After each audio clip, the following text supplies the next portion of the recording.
Mga kaibigan, nawawala rin si Ginang Amparita D. Estoya mula pa noong September 29, 2012. Siya po'y 79 na taong gulang. Noong siya po'y nawala, nakasuot ito ng cream at blue na damit, 3/4 na pants at may suot ng brown na sombrero at may dalang brown leather bag. Si Ginang Amparita ay may taas na 4'7". Huli po namatahan ito sa Cherry Fooderama sa Congressional Road malapit sa Visayas Avenue, Quezon City.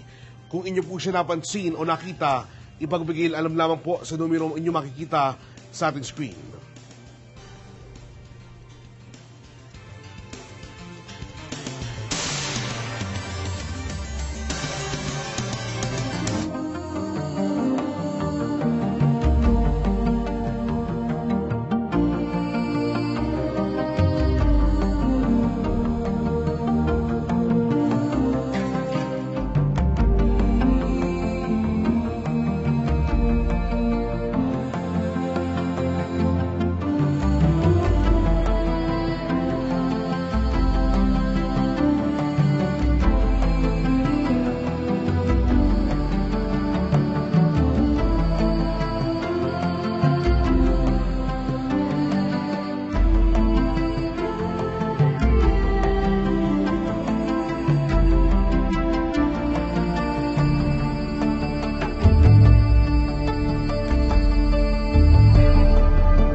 Paalala naman po sa mga text sa Responde, pakitext lang ang inyong buong pangalan, address at ang nilalaman na reklamo. Ang Responde, maaari niyo pong tawagan sa telepono Lunes hanggang Biyernes, alas 8 hanggang alas 6 ng gabi.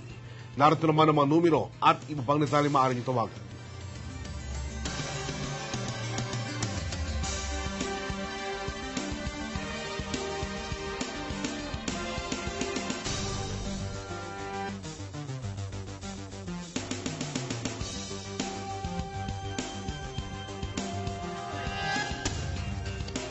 Happy viewing po sa aming Facebook followers na sina Alfredo Pacot, Angelica Diazeta, Noel de Mesa, Fabio Farias, Marian Aceron, Ramil Lavadia Escopete, Ramil Espadilla Perfecto, Shaul Ladran, Junard Ordido, Ira Miguel Mangawang, Jojo Morelos, Ruel Hermosa Ornedo. At syempre maraming salamat po sa mag-isawang Ignacio Igde Manaog at Eric Manaog ng ICSM Printers. Salamat din po kay Dr. Elaine Galvez at sa lahat ng bumubuo ng Galvez Clinic.